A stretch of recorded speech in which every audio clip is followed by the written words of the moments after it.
जो चीज़ हम यहाँ पे सेल कर रहे हैं ना, अगर वही चीज़ हम जेन्युइन क्लाइंट्स की तरफ हम सेल करेंगे ना, तो वो उसके डबल ट्रिपल 4x टाइम जो है वो पे करता है उसका।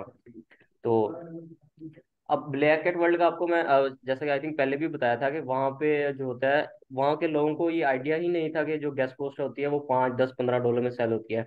एक वेबसाइट है, आई थिंक ग्रीन रिकॉर्ड उसका नेम है, वो $5 में मार्केट, फेसबुक मार्केट में सेल करते हैं। और वही वेबसाइट जो है वो आप ब्लैक एट वर्ल्ड के ऊपर अगर आप सेल करना चाहें तो वो आप 100 या 110 के राउंड आप सेल कर सकते हैं। वहां पे जो वेबसाइट सेल होती है वो अथॉरिटी के ऊपर सेल होती है। जो जेन्युइन क्लाइंट्स को आप सेल करेंगे, या जो आप प्रॉपर एफिलिएट मार्केटर्स को, जो या वेबसाइट्स के एडमिन को जब आप आउटरीच करेंगे, जब उन्हें आप साइट सेंड करेंगे, तो वो आपको अथॉरिटी के मुताबिक पे करेंगे। कि वेबसाइट अगर स्कूप अर्थ है, 200 PKR में अवेलेबल होती है, 200 PKR, और उसकी ट्रैफिक कितनी 8 लाख है। अगर वो आप उसे किसी जेन्युइन क्लाइंट को सेल करना चाहें तो वो आप $100 $200 $300 इजीली चार्ज कर सकते हैं उसका। ये हर प्लेटफॉर्म का एक अलग मेथड होता है, हर प्लेटफॉर्म के ऊपर एक अलग जो है वो पब्लिक होती है। तो इस वजह से सभी प्लेटफॉर्म हम ट्राई करते हैं। ब्लैक एट वर्ल्ड जो है वो अभी तक वहाँ पे कोई भी सक्सेसफुल हुआ नहीं है, सिवाय सर फरहान साहब के। मैंने भी वहाँ पे 2 दफ़ा ट्राई किया था, लेकिन दोनों दफ़ा मेरा अकाउंट उन्होंने सस्पेंड कर दिया, तो फिर मैंने गुस्से में ही नहीं बनाया कि यार ये क्या बदतमीजी है। वहाँ भी होता है, आपको ना 100 कमेंट्स कंप्लीट करने होते हैं, 99 पे पहुंचे वो ब्लॉक कर दें, फिर वो जो सारी मेहनत होती है वो सारी वेस्ट हो जाती है। तो ब्लैक एंड वर्ल्ड जो है वो अभी तक का हमारा बेस्ट प्लेटफॉर्म था। उसके अलावा जो होता है कुछ और प्लेटफॉर्म भी है, जिनमें कोड कैनियन एक प्लेटफॉर्म है। तो ये कुछ ऐसे प्लेटफॉर्म्स हैं जहाँ पे जो है वो हाई पेइंग क्लाइंट्स होते हैं। उसके अलावा गूगल क्लाइंट्स जो है, जो कि हमारा मेन एसेट होते हैं। गूगल क्लाइंट्स जो होते हैं वो इसी वजह से वो हमारी प्रायोरिटी के ऊपर होते हैं, जो गूगल क्लाइंट्स होते हैं, कि वहाँ से हाई पेइंग क्लाइंट्स मिलते हैं, लॉन्ग टर्म चलने वाले क्लाइंट्स मिलते हैं। अच्छा, चलिए वापस आते हैं अपने टॉपिक की तरफ। अच्छा, टॉपिक रिसर्च जो है ये अब हम यहाँ पे सिलेक्ट करेंगे।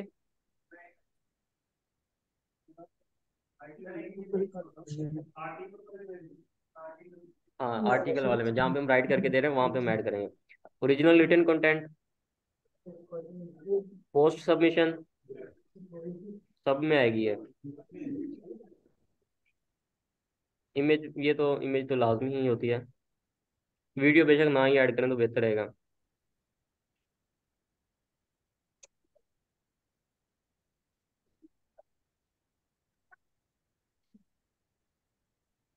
5 10 15 ये इनफ है, इतने चल जाएंगे, कोई इशू वाली बात नहीं है। आपने ही तो कहा था आप चैट जीपीटी से लिख के देंगे, तो पेमेंट का हमें टेंशन ही होती है।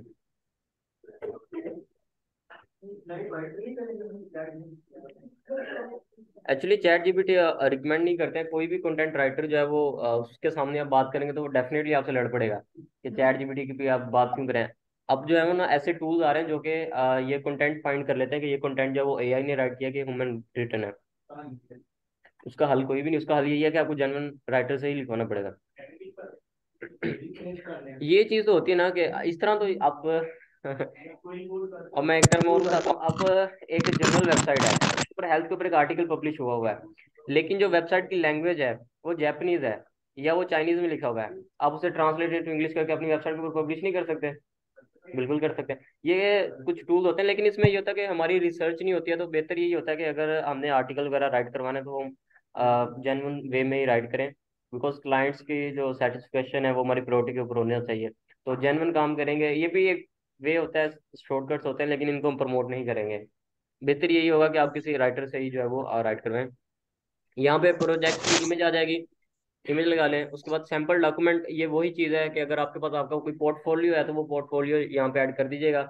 या अगर कोई आपने आर्टिकल कोई भी पब्लिश करवाया तो उसकी स्क्रीनशॉट लेके वो आप यहाँ पे लगा सकते हैं, तो वो चल जाएगा यहाँ पे। ठीक हो गया। अच्छा, ये चीज़ें लगाना मस्ट है, अदरवाइज हम नेक्स्ट जा सकते हैं? नहीं जा सकते। पिक्चर, पिक्चर, पिक्चर कहाँ से लगाएं? सॉरी, वीडियो अपलोड हो तो जाएगी, लेकिन वीडियो कर भी सकते हैं, कोई इशू नहीं उसमें।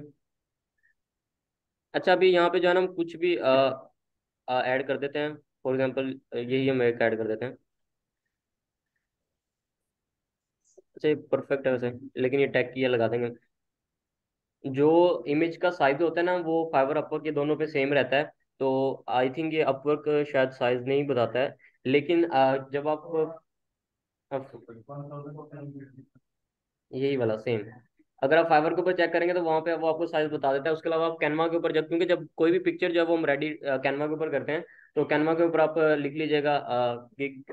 मे भी वहां पे वो ऑप्शन दे दे कि गिग की इमेज का। अदरवाइज ये है कि आप कस्टम जो है वो बना लीजिएगा। तो ये अपवर्क का और फाइवर का सेम ही होता है। अब कंटिन्यू करते हैं। अब इसके बाद जो हमारा मेन, अच्छा नेम अभी मेन आई नहीं है, अभी ये रिक्वायरमेंट है। अच्छा, रिक्वायरमेंट में हम क्या ऐड करेंगे?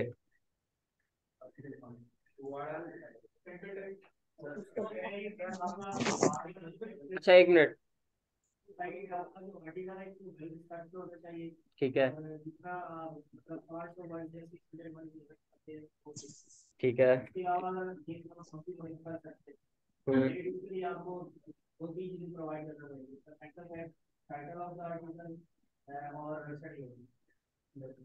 ये भी ठीक है। सही।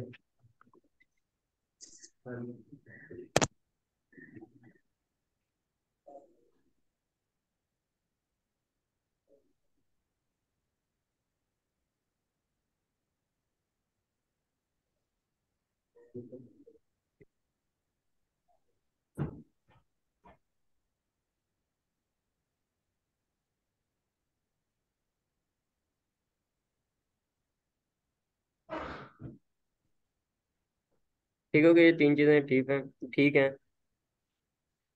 ये मैंडेटरी रिक्वायरमेंट, ये लाजमी क्लिक कर दीजिएगा, बिकॉज इसके बगैर जो है वो हम वर्क नहीं कर सकते हैं। आर्टिकल पब्लिश करना थोड़ा सा। एटलीस्ट वन रिक्वायरमेंट, ऐसा इसको ऐड ऐड कर लें एक दफ़ा। अभी तक का जो सबसे डिफिकल्ट प्लेटफॉर्म है ना, जो मुश्किल है जहाँ पे क्लाइंट्स को ग्रैब करना, वो अपवर्क ही है। लेकिन सबसे ज़्यादा हाई पेइंग क्लाइंट्स भी जो है ना वो अपवर्क के ऊपर ही हैं। तो अपवर्क को इस वजह से हम मिस नहीं कर सकते हैं। अभी तो ये हम अपना काम कर रहे हैं। अभी जब हम क्लाइंट्स की तरफ जाएंगे तो वहाँ पे देखिएगा कि क्लाइंट ने कितना कितना पे किया हुआ है। ओ, प्रोजेक्ट समरी। अब ये सबसे मुश्किल काम, जो कि मुझे भी सबसे ज़्यादा जो अनोइंग काम है वो यही है कि डिस्क्रिप्शन लिखना। अब जो है वो इसके लिए हम क्या करेंगे? Chat GPT.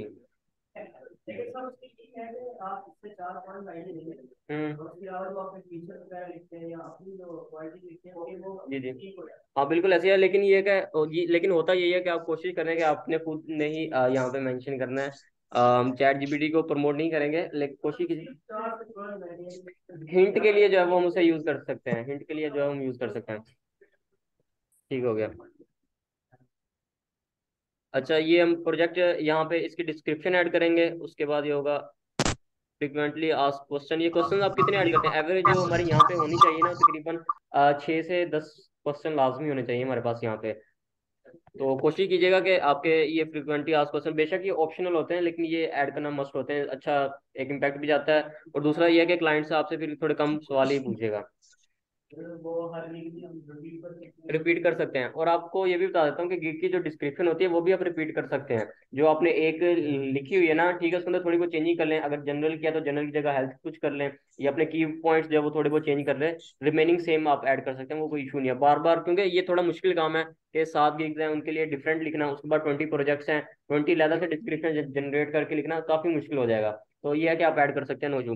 फिर यहाँ से जब आप सेव एंड कंटिन्यू करेंगे तो आगे प्रीव्यू के रिव्यू के लिए ऑप्शन आ जाएगा। फिर आप सबमिट फॉर रिव्यू कर दीजिएगा। ये रिव्यू में चला जाएगा। फिर जब अपवर्क से अप्रूव करेंगे तो ये अप्रूव में आ जाएगा। अदरवाइज रिजेक्ट भी कर सकते हैं वो, लेकिन जब वो रिजेक्ट करेंगे तो वो उसकी रीजन साथ लाजमी बताएंगे। और उसके अलावा ये है कि ये थोड़ा टाइम लग जाता है इन्हें। बाज़ औक़ात ये जल्दी भी अप्रूव कर देते हैं, लेकिन बाज़ का जो है वो 1 वीक 2 वीक्स जो है वो इजिली लग जाते हैं इनको अप्रूव करते हुए। तो आपने ये नहीं है कि एक बना लिया तो छोड़ देना। कोशिश कीजिएगा कि बाकी भी साथ साथ आप बनाते जाइएगा। एक बना लिया, सबमिट हो गया, साथ फिर दूसरा तीसरा। कोशिश कीजिएगा कि तकरीबन मिनिमम जो है वो इंटर्नशिप खत्म होने से पहले आपके 10 प्रोजेक्ट्स तो जो है वो सबमिट होने चाहिए। ठीक हो गया। मतलब अभी हमारे पास कितने दिन है? काफी दिन है हमारे पास। अभी नेक्स्ट वीक हमारे पास कंप्लीट पड़ा हुआ है, और अभी इसके भी जो है वो अभी तक 5 दिन जो है वो पेंडिंग है हमारे पास। या 4 दिन, 4 दिन है मेरे ख्याल है। तो कोशिश कीजिएगा कि हर रोज जो है वो एक प्रोजेक्ट बना के उसे सबमिट कर दीजिएगा। इस बारी जो है वो संडे की छुट्टी की बजाय जो है वो एक प्रोजेक्ट बना लीजिएगा। क्योंकि वैसे हमने मेंशन नहीं किया है कि कितने प्रोजेक्ट आपने बनाने हैं, लेकिन जो हमारी रिक्वायरमेंट है वो यही रहेगी कि तकरीबन 8 से 10 प्रोजेक्ट्स जो है वो आपने इंटर्नशिप खत्म होने से पहले पहले लाजमी बनाने हैं। हो जाएंगे? ओके, सिर्फ अपवर्क है। इसी वजह से तो पहले ये कहा गया था ना कि आप अपनी फाइवर की गिग्स को कंप्लीट कर लें, उसके बाद टाइम नहीं मिलेगा। तो अभी फिर ये है कि इसके प्रोजेक्ट्स भी मोस्ट इंपॉर्टेंट होते हैं हमारे लिए। तो ये 8 से 10 लाजमी होने चाहिए और हर स्टूडेंट के होने चाहिए। ठीक हो गया। अब हम वापस इसके ये तो वो काम है जो कि हमने अपनी प्रोफाइल के लिए करना है या हमने अपने लिए करना है। अब जो क्लाइंट्स के लिए है, अब वो कि हमने उनको बिड्स करना, प्रपोजल, ईटीसी, ये सारी चीज़ें सेंड करना, उसकी तरफ भी हम आ जाते हैं। अच्छा, इसके अंदर ना एक ये चीज़ होती है, ये जैसा कि आप लोग देख सकते हैं यहाँ पे है अवेलेबिलिटी बैच। ठीक है। अब ये आप टर्न ऑन भी कर सकते हैं, मैंने तो ऑफ किया हुआ है, लेकिन इसे टर्न ऑन रखिएगा। ये आई थिंक वीकली 6 कनेक्ट्स आपसे लेता है। तो ये ऑन रहता है। इसमें फिर ये होता है कि आपका जो साइन होता है वो ऑनलाइन का शो होता है बनस्पत ऑफलाइन के। आप चाहे ऊपर बंद भी कर देंगे तो वो ऑनलाइन ही शो होगा। वीकली आई थिंक ये 6 कनेक्ट्स लेते हैं। सॉरी, ये आई थिंक ये जब आप अकाउंट बनाएंगे आपको तकरीबन 20 मिल जाएंगे, 25 या 30 इतने। 50 मिलते हैं। सही है। ये मंथ के बाद भी कुछ देते हैं, लेकिन वो इतने वैलिड नहीं होते। वो 5 6 दे देंगे, 10 दे देंगे ज्यादा से ज्यादा। इसमें एक प्रपोजल जब आप सेंड करेंगे, हर प्रपोजल के ऊपर जो है वो आपको 3 4 5 10 सेंड करना पड़ जाएंगे। तो ये होता है। तो ये अवेलेबिलिटी बैच जो है वो लाजमी आप इसे ऑन रखिएगा। मेरी तो खैर है ना। अभी ये होता है, इस प्लेटफॉर्म के ऊपर ना इतना ज्यादा वर्क किया नहीं है मैंने भी। ये सिर्फ टेस्टिंग के लिए किया था, और इसके ऊपर अभी आई थिंक मैं दिखा देता हूँ वैसे। अब कोई बात नहीं, दिखाना बनता भी है। ये 2 कॉन्ट्रैक्ट अभी चल रहे हैं यहाँ पे। एक ये चल रहा है, ये 17 फरवरी को स्टार्ट हुआ है, और ये 1 दिसंबर को स्टार्ट हुआ है 2022 को। तो ये अभी अभी क्या मार्च आ गया अभी? नहीं, अभी मार्च शुरू हो गया। ये तो काफी लंबा हो गया वैसे। लेकिन कोई बात नहीं, ये कुछ मतलब ये जब आपके माइलस्टोन ये जब चल रहे होते हैं, तो यहाँ पे मैक्सिमम क्लाइंट्स जो है वो आपको माइलस्टोन में पे करते हैं।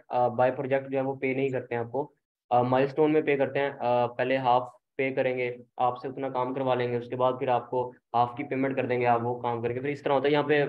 थोड़ा मुश्किल होता है कि आप जो है वो एक ही दफ़ा में जो है वो पेमेंट लें, बिकॉज इसमें थोड़े लंबे प्रोजेक्ट्स होते हैं। तो अब जैसे अगर मैंने 100 लिंक्स बिल्ड करने हैं, तो मैं उसे कहूँ कि 100 के आप एक दफ़ा ही पेमेंट कर दीजिएगा, वो बेशक कर दीजिएगा। वो 100 लिंक्स हमारे 2 महीनों पे चले जाएंगे, तो क्या करेंगे वहाँ पे? हमें पॉकेट से पे करना पड़ेगा।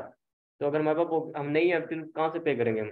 इस वजह से यहाँ पे जो होता है वो माइलस्टोन में ही मैक्सिमम जो हमारे कॉन्ट्रैक्ट्स चलते हैं या जो प्रोजेक्ट हमारे चलते हैं, वो कॉन्ट्रैक्ट के ऊपर चलते हैं, माइलस्टोन में चलते हैं। अब यहाँ पे आप जॉब सर्च भी कर सकते हैं। अदरवाइज ये होता है कि जब आप अकाउंट बनाते हैं तो वहाँ पे आप अपनी बताते हैं एक्सपर्टीज, तो वहाँ पे जो आप बताते हैं उसके रिलेटेड यहाँ पे लाजमी आता है। अच्छा, ये मैं भूल गया, एक ये क्वेश्चन था कि सर ब्लैक एंड वर्ल्ड पर भी एक सेशन करवा दें। एक्चुअली काम थोड़ा फिर ज्यादा हो जाएगा, अभी जो है वो उस तरफ हम नहीं जाएंगे। ब्लैक एंड वर्ल्ड पर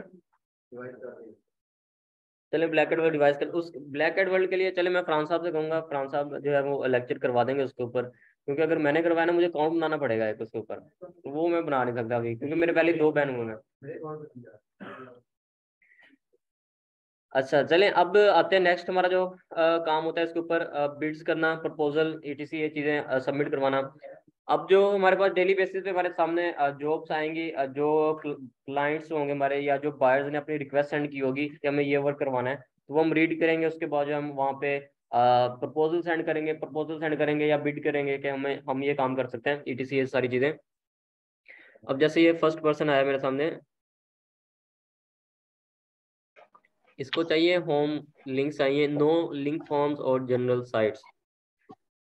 अब पहले इसे पढ़ लेते हैं। अब ये $10K। अच्छा, ये ना इस प्लेटफॉर्म का ये भी बेनिफिट है कि ये बता देते होते हैं कि ये क्लाइंट वेरीफाइड है, तो उसने कितने पेमेंट जो है यहाँ पे खर्च कर चुका है।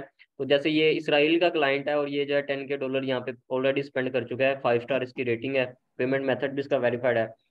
अब कभी भी आपने प्रपोजल आप वैसे सेंड कर सकते हैं, लेकिन जो हमारा मेन फोकस होता है ना, यहाँ पे अगर देखें प्रपोजल 10 to 15 लिखा हुआ है, मतलब 10 से 15 लोगों ने ऑलरेडी जो है वो इसको सेंड किया हुआ है, प्रपोजल सेंड किया हुआ है। तो हमारी कोशिश ये रहेगी कि यहाँ पे लेस देन 5 हो, तो उसे हम जो है वो सेंड करेंगे प्रपोजल अपना। उसका पेमेंट मेथड जो है वो वेरीफाई लाजमी होना चाहिए। ठीक है, 2 चीज़ें हम थोड़ा चेक करते हैं कि पेमेंट मेथड उसका वेरीफाई हो और उसके प्रपोजल लेस देन 5 होने चाहिए। लेकिन इनको भी आप कर सकते हैं। इसमें फिर ये होगा कि आपको थोड़ा एक्स्ट्रा कनेक्ट्स अपने सेंड करने पड़ेंगे अपनी बिड को टॉप पर लाने के लिए। ठीक है, पहले एक दफ़ा आप रीड कर ले, पहले हम एक दफ़ा रीड कर लेते हैं, उसके बाद फिर हम प्रपोजल की तरफ जाएंगे अंदर। Looking for quality links for in the e commerce निश, ई कॉमर्स निश के ऊपर इस पर्सन को चाहिए। ये बहुत ही मुश्किल नाम है, ये कौन सा कंट्री है? Estonia, Estonia. $30, Estonia. $30K plus, sorry, ये स्पेंड कर चुका है। और ये सिर्फ फाइवर, ये उसके ऊपर होता है, अपवर की, खाली अपवर के ऊपर इन्होंने कितने जो है वो खर्च किए हैं। और इसको 20 to 50 प्रपोजल ऑलरेडी सेंड हो चुके हैं। उसके बाद एक ये चाइना का कोई क्लाइंट है, link building website SEO, 10 links per month. तो ये जो इस तरह वाले होते हैं ना, ये लॉन्ग टर्म चलते हैं। जैसे इन्होंने भी मेंशन किया हुआ कि हमें 10 लिंक्स चाहिए पर मंथ के। तो 20 to 50 प्रपोजल ऑलरेडी सेंड है, पेमेंट मेथड वेरीफाई है, $100K प्लस ये स्पेंड कर चुके हैं यहाँ पे। गूगल एडसेंस ऑप्टिमाइजेशन हो गया। उसके अलावा looking for Dubai based content writer and SEO writing. ये देखें ना, बाज़ बात इस तरह भी आते हैं, ये अभी इसने $0 स्पेंड किया हुआ है, 0 स्टार रेटिंग है, लेकिन इसका पेमेंट मेथड भी वेरीफाई है। इस तरह को भी जो है वो आप आउटरीच कर सकते हैं, इनको भी मैसेज कर सकते हैं, सिर्फ उस सूरत में कि इनको जो सर्विस चाहिए वो हम दे रहे हैं इनको। ये इंडिया से 15 to 20 proposals and experience link builder for business and art related related projects. इस तरह जो है हम कोशिश करेंगे, पहले हम रीड कर लें कि हम किस किस के ऊपर जो है वो बिड कर सकते हैं। और अगर आपको इनमें से कोई भी पसंद नहीं आ रही है हमें कोई जॉब, कि हमने इनमें से किसी के ऊपर नहीं करना, तो फिर हम यहाँ से सर्च भी कर सकते हैं। जैसे कि गेस्ट पोस्टिंग के रिलेटेड कर सकते हैं, लिंक बिल्डर हो गया। और बस ये दो हमारी मेन निश यही है, गेस्ट पोस्ट और लिंक बिल्डर। फॉर एग्जाम्पल अगर मुझे इसके ऊपर बिड करना है, तो मैं इसके ऊपर क्लिक करेंगे तो इसकी सारी डिटेल जो है वो ओपन होके आ जाएगी। कभी भी किसी भी प्रपोजल के ऊपर बिड करने के लिए सबसे पहली जो मेन चीज़ होती है वो यही होती है कि आप उसकी जो प्रोवाइडेड डिस्क्रिप्शन है उसको लाजमी रीड करें कि उसको चाहिए क्या।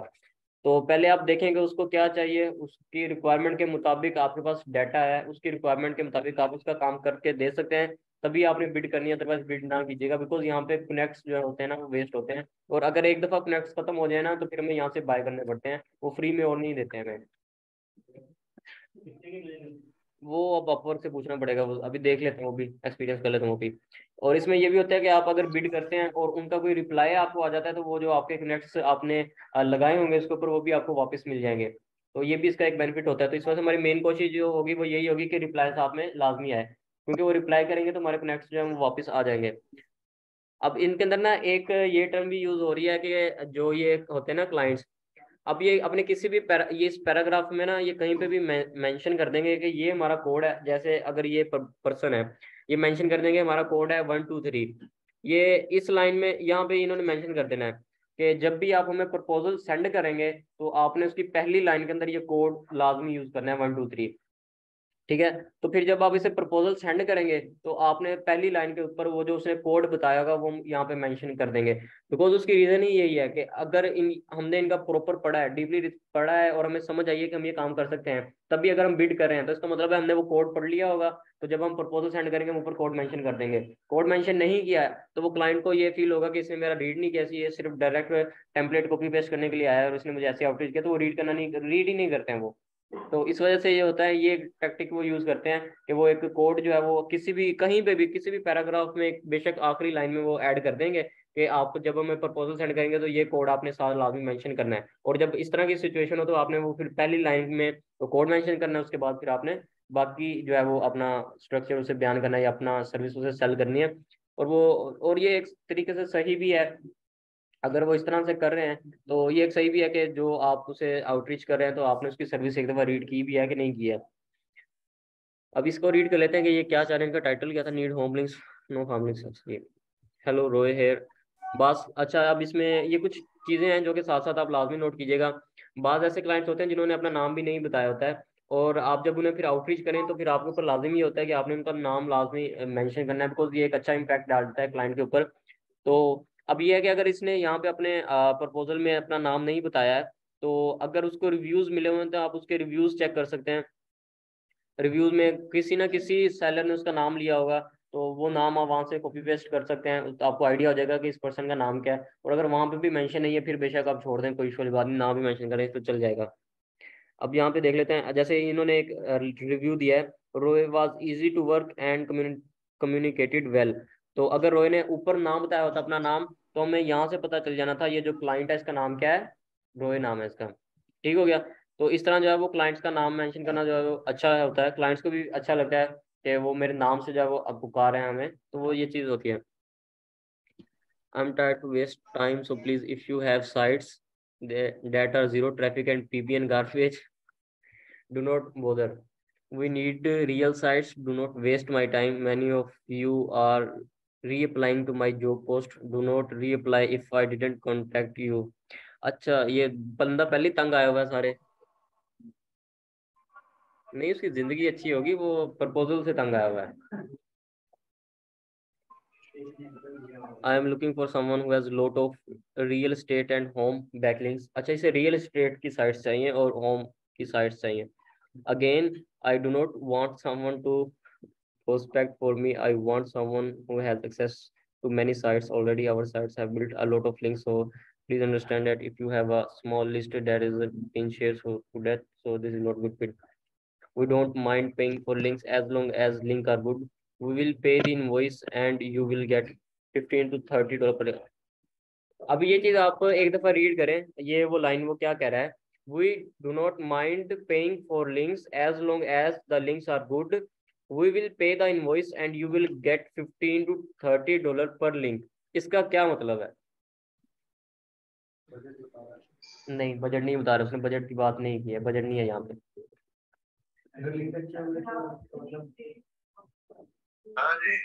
क्या हो सकता है? ये तो हो गया ना, वो ज्यादा पे कर सकता है, इससे आगे भी तो बढ़े। आप लोग बताएं, आप लोग ट्राई तो करें।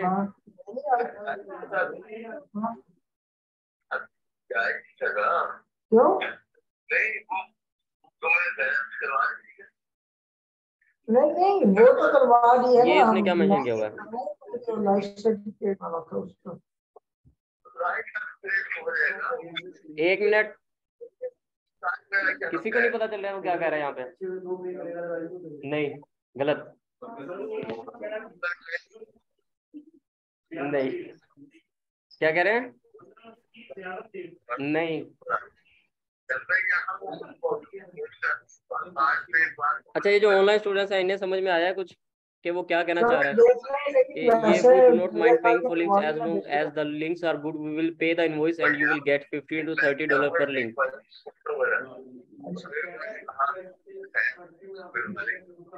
चलो ठीक है, अभी बन गए नहीं आप? वो इनवॉइस सेंड करेगा। चलो ठीक है। नो, ठीक है, ओके ऑफिस। क्या हो सकता है?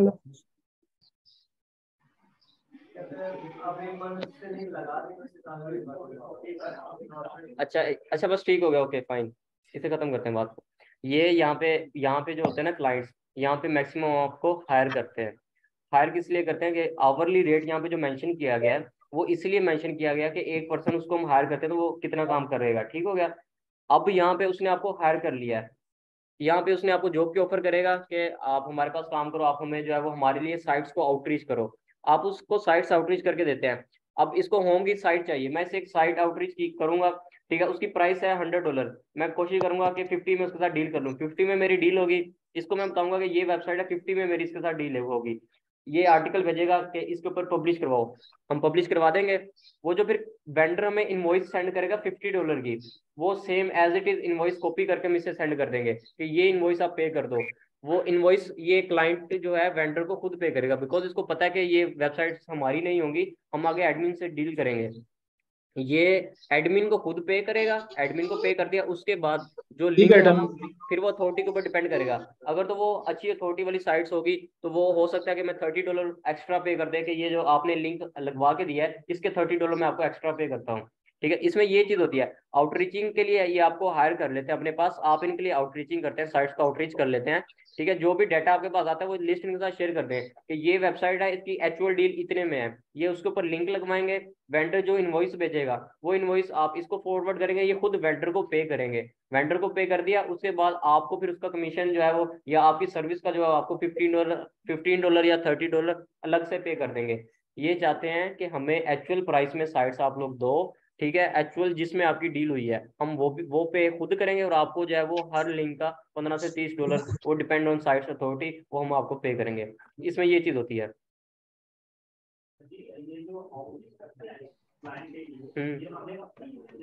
अपनी ईमेल से करेंगे। इसके अंदर ये भी टर्म होती है, बाज का जैसे अब ये है, अब इसको इसने कोई इस तरह का डिस्कस नहीं किया है, अब इसको हम आउटरीच कर लेंगे, हमारी इसके साथ डील हो जाएगी कि ये कहेगा कि हमें इस अथॉरिटी वाली साइट चाहिए, आई थिंक ये अथॉरिटी इसने मेंशन भी की हुई है नीचे, इस अथॉरिटी की साइट्स हम खुद अपने ईमेल से आउटरीच करेंगे और वो इसे दे देंगे कि ये वेबसाइट्स हैं, इतने में डील हुई हुई है। तो जब ये लिंक लगवाएगा तो इनवॉइस जो आएगी वो इनवॉइस ये पे करेगा, क्लाइंट खुद पे करेगा, और ये जो भी पे करेगा उसके बाद जो कमीशन होगा वो हमें अलग से पे करेगा। ये एक ट्रस्ट के लिए भी होता है कि बिकॉज बाज़ का ऐसा होता है कि एक एक लिंक से आप 100-100 डॉलर भी बचा जाते हैं, ऐसा भी होता है। तो इस वजह से जो होता है वो इनकी यही कोशिश होती है कि इनवॉइस हम खुद पे करें, और जो भी जो होगा बचेगा हम आपको लहदा से पे कर देंगे, $15, $20 साइट की अथॉरिटी के ऊपर। अब ये इनके ऊपर है कि कितने लिंक्स लगाते हैं, हो सकता है ये आपसे मंथली बेसिस पे 20 आर्टिकल लगवाए, और 20 आर्टिकल की पेमेंट ये खुद पे करेंगे, आपको हर आर्टिकल लगवाने के ऊपर $15, $20, $30 लहदा से पे करेंगे। सर ये जो इसका ने हमने लिखा हुआ वो ऑनली रेट होगा ना, उसके अलावा ये देंगे, ये उसके अलावा होगा, ये जब वो भी मिलेगा और ये भी मिलेगा? नहीं वो नहीं मिलेगा। जिस तरह अब फाइवर के ऊपर आप गिग बनाते हैं, वहां पे एक प्राइस आप मेंशन कर देते हैं, जब कोई क्लाइंट को आप कस्टम ऑफर सेंड करते हैं वो प्राइस काउंट होती है, नहीं होती है।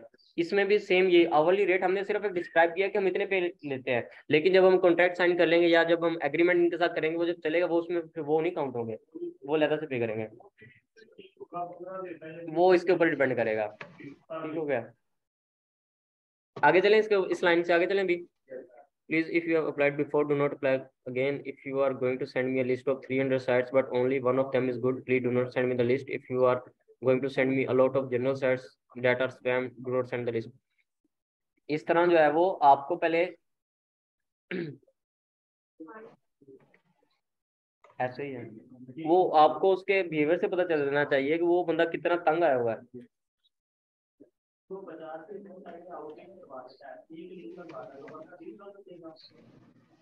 साइट्स का डाटा तो आ जाएगा ना आपके पास, इस वो जो साइट्स होंगी वो इसके लिए बेशक ये बाद में लिंक्स नहीं लगवाएगा, लेकिन ये अपवर्क के ऊपर जेन्युइन क्लाइंट्स होते हैं, ये लगवा लेते होते हैं।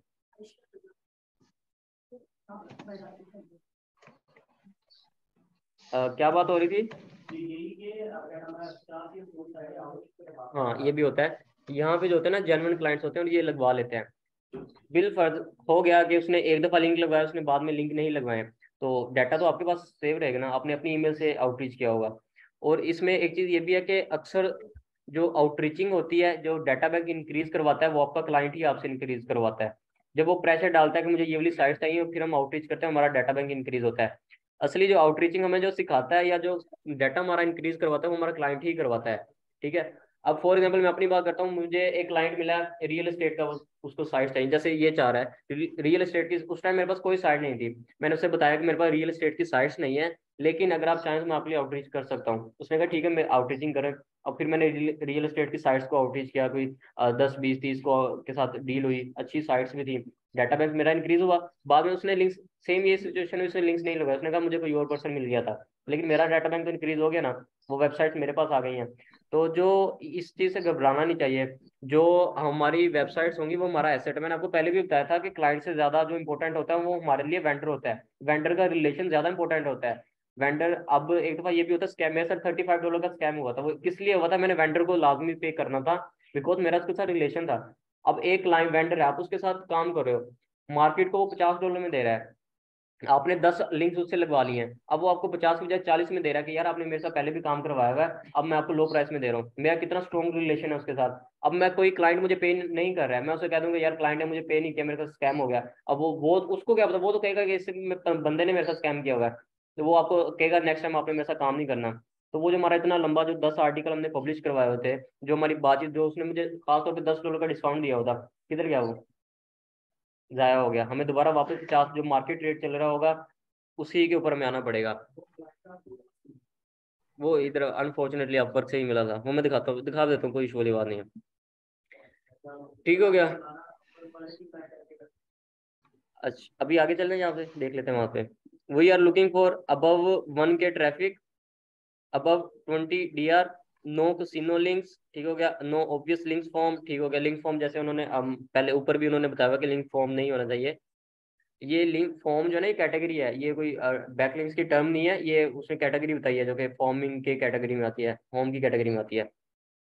No multiple categories like home tech PC casino ETC, no needs to be real sites. अच्छा रियल साइट्स क्या होती है? नहीं, प्योर साइट्स तो को तो प्योर कहते हैं ना। रियल रियल साइट्स का होती है जो इन्होंने मेंशन किया हुआ, needs to be real sites. PBN now क्या?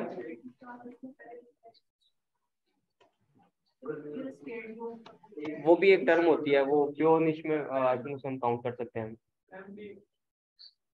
पीबीएन ना हो, गूगल अप्रूव्ड साइट्स हो, ये एक मेन चीज होती है उसके अंदर।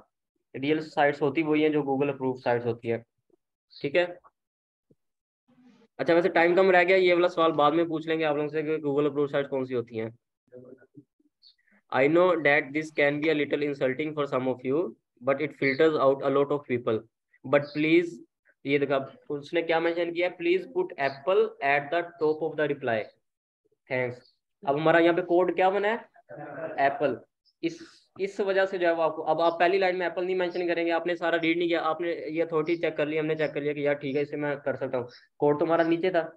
वो कोड हमने मेंशन ही किया, बेशक जितना मर्जी अच्छा हम उसे प्रपोजल सेंड कर लेंगे, बेशक जितना मर्जी अच्छा डाटा बैंक हमने उसे सेंड कर दिया है, जो हमारा हमने उसका पढ़ा ही नहीं है कंप्लीट, उसने जो कोड बताया था वो कोड मेंशन ही नहीं किया हमने, वो रिप्लाई करेगा हमें? नहीं करेगा। कभी भी कहीं पर भी क्लाइंट्स को आउटरीच करने से पहले एक दफा छोटी सी रिसर्च लाजमी जरूरी होती है, उसकी रिक्वायरमेंट पढ़ना लाजमी होता है कि वो चाह क्या रहा है। अगर वो हम वर्क कर सकते हैं तो फिर हम उसे आउटरीच करें, अदरवाइज ना करें। उसका तो टाइम वेस्ट होगा होगा, हमारा टाइम भी वेस्ट होगा, और हमारा टाइम ज्यादा जरूरी है क्योंकि वो हमारे लिए है, हमने अपने लिए टाइम दिया है उसको। तो इस वजह से जो है वो अब इसे जब हम प्रपोजल सेंड करेंगे तो हम ये वर्ड कोड वर्ड जो है वो लाजमी यूज करेंगे। अब जैसे इसका इसने फिक्स्ड बजट अपना बताया हुआ है $5,000, ठीक हो गया। अब आई थिंक आपको याद हो, या अगर आप में से किसी ने फॉर्म बनाया हो, तो ये आपसे पूछते हैं कि आप जब अपनी एक्सपर्टीज मेंशन करते हैं तो वहाँ पे पूछते हैं कि आप बिगनर हैं, इंटरमीडिएट हैं या एक्सपर्ट हैं। तो वहाँ पे जो हम इंटरमीडिएट को ही सिलेक्ट करते हैं, बिगनर को और एक्सपर्ट दोनों को अवॉइड करते हैं। तो इसने भी यही बताया हुआ है कि इंटरमीडिएट, अगर कोई ऐसा पर्सन जो कि इंटरमीडिएट भी हो, एक्सपर्ट ना भी हो, तो वो तब भी चलेगा। Project type ongoing project, ongoing project क्या होता है भला? किधर? इसका मतलब ये होता है लॉन्ग टर्म बिजनेस ये चाह रहा होता है। ठीक हो गया। जैसे हम चलिए ठीक है वो बाद में बात करते हैं। अब इसने ये भी एक क्वेश्चन, इसने क्वेश्चन भी ऐड किया हुआ है, you will be asked to answer the following question when submitting a proposal that have zero traffic, are not related to real estate or a general fund, you are wasting both of our time। ठीक है, ये question भी आप इसने add किया हुआ है। तो ये कुछ चीजें हैं जो कि आपको याद करना लाजमी देखना पड़ती हैं। ठीक हो गया। अब ये 10 से 15 लोगों ने इसके प्रपोजल सेंड किया हुआ है, उसने किसी भी बंदे का जो है वो, किसी भी बंदे को इंटरव्यू उसने लिया नहीं है, मतलब उसे रीड ही नहीं किया होगा। अब हमने ये पढ़ ली, हमने डिस्क्रिप्शन इसकी सारी रीड कर ली एक दफा। ठीक हो गया। अच्छा ये भी एक चीज हम अबाउट क्लाइंट के बारे में रीड कर सकते हैं। तो कि 142 जॉब्स इसने पोस्ट की थी, जिस तरह इसकी ये वाली जॉब हमारे सामने आई थी, इसने इसी तरह 141 और पोस्ट की होंगी। 34% इसका हायर रेट है। ठीक है। 18 ओपन जॉब्स थी इसकी, $10K स्पेंड कर चुका है। 55 इसने हायर किए थे, 26 अभी भी इसके साथ चल रहे हैं। ठीक है। और इसका जो पर आवर का एवरेज जो ये पे करता है वो $23 पे करता है। हम लोग $5 एज अ सेलर, हमने $5 लगाया था, लेकिन वो एज अ बायर अगर आप उसे अच्छी सर्विस देते हैं तो वो $23 पर आवर का भी वो आपको पे कर सकता है। ये एवरेज एवरेज बता रहे हैं, मतलब कि एवरेज से मुराद ये होता है कि ये अब ये हो सकता है इसने किसी को 30 भी पे किया होगा, किसी को 40 भी पे किया होगा। अगर किसी ने काम अच्छा नहीं किया होगा तो इसने इसको 5 भी हो सकता है कि जो 5 दिया हो। तो ये चीज़ होती है। तो मतलब ये क्लाइंट काफ़ी अच्छा क्लाइंट है, और यहाँ से आपको मैक्सिमम क्लाइंट जितने भी आप ढूंढेंगे वो आपको अच्छे क्लाइंट्स ही मिलेंगे। उसके बाद फिर ये होगा कि हम अप्लाई ना हो के ऊपर आ जाएंगे। अब जो टाइम आता है अप्लाई करने का, इसके ऊपर बिड करने का, वो मेन चीज़ आती है यहाँ पे। काम अच्छा ना करें तो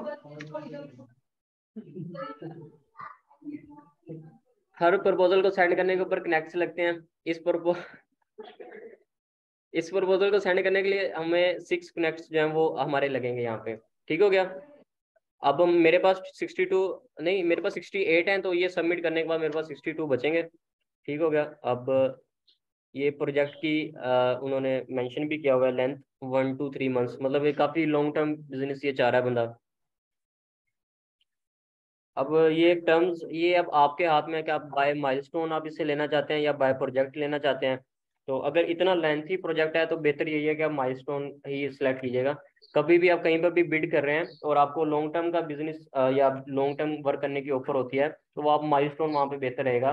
बिकॉज अगर जैसे उसने बताया कि मेरा बजट $5,000 है, वो आपसे लिंक लगवाते हैं, बेशक आपको पे कर रहा है वो, ठीक है, और उसने तो पे करना है प्रोजेक्ट खत्म होने के बाद। तो $5,000 हम कहाँ से पे करेंगे वेंडर्स को जो हमने पे करना है?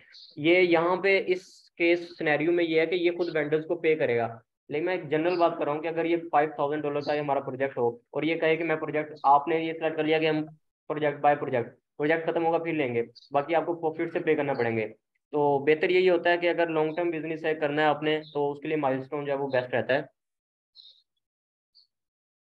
यार इसका कोई ताल्लुक नहीं आता, ये डिस्क्रिप्शन लिखा आप क्या जरूर हम यहाँ पे वहाँ ऐड पे कर सकते हैं कि मुझे हम जो है पता वो होना चाहिए आपके कि आपकी इतने लिंक्स बिल्ड डिस्क्रिप्शन करेंगे, ये आई तो विल खत्म बिल्ड नहीं 2 लिंक्स, होती, देन साथ मैं हुआ 2 की चलता पेमेंट था। लूंगा। उसके बाद फिर हम बाकी लिंक्स बिल्ड करेंगे, उसकी पेमेंट लेंगे। ठीक है, और उसकी हम अमाउंट यहाँ पे मेंशन करेंगे कि हम कितने लिंक्स ले सकते हैं। या अब आपको मैं मजे की चीज बताता हूँ, ये फॉर्मेलिटी के लिए होता है, आपको पता है, ये फॉर्मेलिटी के लिए होता है।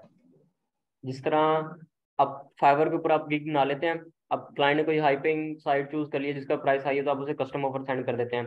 ये भी एक फॉर्मेलिटी के लिए होता है। यहाँ पे क्लाइंट ने जब आपसे काम करवाना होगा, वो आपको प्रोजेक्ट खुद प्रपोजल सेंड करेगा कि ये इसे आप एक्सेप्ट करें, आपका प्रपोजल स्टार्ट हो जाएगा। ठीक हो गया? तो ये फॉर्मेलिटी के लिए भी होता है। यहाँ पे प्राइस ऐड कर लेंगे, हम 5 ही ऐड कर लेते हैं अभी स्टार्टिंग में। एक फाइवर की फी कटने के बाद हमें मिल जाएंगे। ये कितने लेंथ का है ये प्रोजेक्ट? ये क्वेश्चन आपको याद है उसने कहाँ पे पूछा था? हाँ, आस्ते से जो मैंने पढ़ा था, कहाँ पे पढ़ा था? ये उसने डिस्क्रिप्शन के नीचे बताया हुआ था। तो ये क्वेश्चन है, अब इसका भी हमें लाजमी आंसर करना होगा। अब ये जो कवर लेटर ना, कवर लेटर मोस्ट इंपोर्टेंट चीज होती है यहाँ पे। अब आप कवर लेटर जो है वो आप बताएंगे यहाँ पे, पहले अपने बारे में, पहले तो कोड हम लिखेंगे ना यहाँ पे कि ये आपका कोड है जो आपने मेंशन किया हुआ था। फिर उसे बताएंगे कि हमने आपकी जॉब की डिस्क्रिप्शन रीड की है प्रॉपर। ये यहाँ पे मैं टाइप नहीं करूंगा, इसमें काफी टाइम लग जाएगा, ये मैं आपको हिंट के लिए बता देता हूँ, कुछ टेम्पलेट्स भी मैं फॉरवर्ड कर दूंगा। इसमें पहले हम इससे ये बताएंगे कि हमने आपका प्रपोजल जो है वो 110% रीड कर लिया प्रॉपर, और मुझे फील हुआ कि मैं ये काम आपका कर सकता हूँ। ठीक है मेरे, फिर उसे अपनी ऑफर बाद में सेल करें। पहले उसे हमने ये सिंपल से अल्फाजों में ये लाइन जो है ना, ये कॉपी पेस्ट बेशक करनी है आपने कि आपका प्रपोजल हमने प्रॉपर वे में रीड किया है और मुझे लगता है कि मैं इस जॉब के लिए प्रॉपर फिट हूँ और मैं ये आपका काम करके दे सकता हूँ। फिर आप आगे मेंशन करेंगे कि मैं जो है वो ओपे जैसी एक्सपर्ट हूँ या एसईओ लिंक बिल्डर हूँ, जो मेरे पास इतनी ज्यादा साइट्स हैं, या जो आपने जिस कैटेगरी को स्पेसिफाई किया है, जैसे इसने होम्स को किया है, रियल एस्टेट को किया है, मैं मैसेज करूंगा मेरे पास रियल एस्टेट की इतनी ज्यादा साइट्स हैं, तो ये उनका लिंक है, अगर आप इंटरेस्टेड हैं तो इनमें से किसी भी साइट के ऊपर आप लिंक लगवा सकते हैं। अब इसके अंदर ये भी एक मजे की चीज बताता हूँ, यहाँ पे वर्डिंग की बजाय जो आपने वर्ड कितनी लिमिट है, वर्ड लिमिट आपने कितनी मेंशन किया है, उससे ज्यादा जो इंपॉर्टेंट होता है वो ये मेंशन करता है कि आपने लिखा गया वहां पे। आप यहाँ से 200 वर्ड का, 100 वर्ड का, 300 वर्ड का सेंड कर दें उसे, लेकिन लिखा हुआ अच्छा होना चाहिए। अब इसके अंदर मुझे आप लोगों के आइडिया के मुताबिक मैं आप लोगों से पूछता हूँ कि अगर यहाँ पे हम वो मेंशन करें, जैसे हम फाइवर सॉरी लिंक्डइन के ऊपर मेंशन करते हैं कि माई एक्सपर्टीज, आगे ओपे जैसी expert, link builder, guest posting, निश एडिट, कंटेंट राइटर, ये चीजें हम प्रपोजल में मेंशन करते हैं कि नहीं करेंगे? क्यों नहीं करेंगे?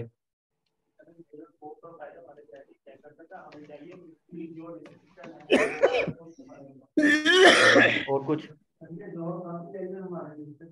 बिल्कुल ठीक हो गया, और कुछ?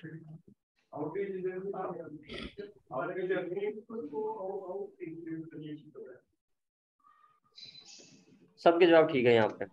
ठीक हो गया। हमने यहाँ पे अपनी एक्सपर्टीज को शो नहीं करवाना है, बिकॉज ये जॉब हमारे सामने आई ही इसलिए बिकॉज हम ये फील्ड में काम करते हैं। यहाँ पे अपनी एक्सपर्टीज ऐड करने की जरूरत होती नहीं है। ठीक है, यहाँ पे कवर लेटर में हमने ऐड करना है। कवर लेटर हम यहाँ पे ऐड करेंगे, इसके टेम्पलेट्स भी मैं कुछ ग्रुप में शेयर कर दूंगा। उसके अलावा ये अटैचमेंट, यहाँ पे अटैचमेंट में हम क्या अटैच करेंगे? यहाँ पे पोर्टफोलियो ऐड कर देंगे, अपने प्रीवियस लिंक्स अगर हमारे पास हैं तो ऐड करेंगे, अदरवाइज नो इशू छोड़ देंगे। अब ये देखें, वो ये कह रहे हैं कि